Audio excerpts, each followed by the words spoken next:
అందరికీ praise the lord. Welcome back to the channel Bible the book of secrets. VBS దీని గురించి మీకందరికీ తెలిసే ఉంటుంది. ప్రస్తుత కాలంలో VBS అనేది అనేకమైన సంఘాలలో చిన్నబిడ్డల కోసం నిర్వహించబడుతుంది. అసలు VBS అంటే ఏంటి? ఇది ఎలా వచ్చింది? ఎందుకు దీన్ని కనుగొన్నారు?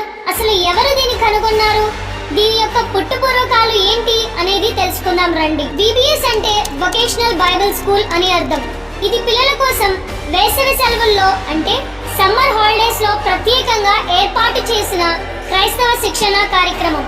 ఈ కార్యక్రమం ద్వారా మనము పిల్లలకు బైబిల్ యొక్క జ్ఞానం, క్రైస్తవ విలువలు, మంచి నైతికతలు నేర్పించవచ్చు. వొకేషనల్ బైబిల్ స్కూల్ 19వ శతాబ్దం చివరిలో ప్రారంభమైంది. మొదటి VBS 1894లో DT మైల్స్ అనే క్రైస్తవ మహిళ ద్వారా అమెరికాలోని ఇలినాయిస్ రాష్ట్రంలో హోప్కిన్స్ అనే ఊరిలో మొదట నిర్వహించింది. ఆమె స్కూల్ టీచర్ కావడంతో పాటు క్రైస్తవ విశ్వాసి కూడా. ఆమె యొక్క భావన ఏమిటంటే పిల్లలకు వేసవి సెలవుల్లో ఆధ్యాత్మిక బోధన ఇవ్వాలి అని. ఈ ప్రయత్నం విజయవంతం అవడంతో VBS ప్రచారం పెరిగింది.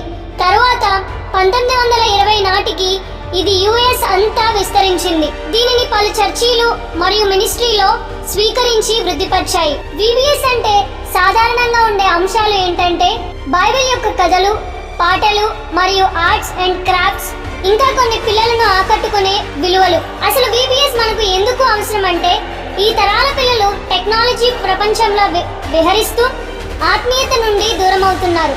అలాంటి టైంలో VBS అనేది వారి యొక్క జీవితాల్లో దేవుని వాక్యాన్ని నాటడానికి అద్భుతమైన అవకాశం. ఇది తల్లిదండ్రులకు, గురువులకు, చర్చిలకు పిల్లల ఆత్మీయ ఆరోగ్యం పట్ల చైతన్యాన్ని కలిగిస్తుంది.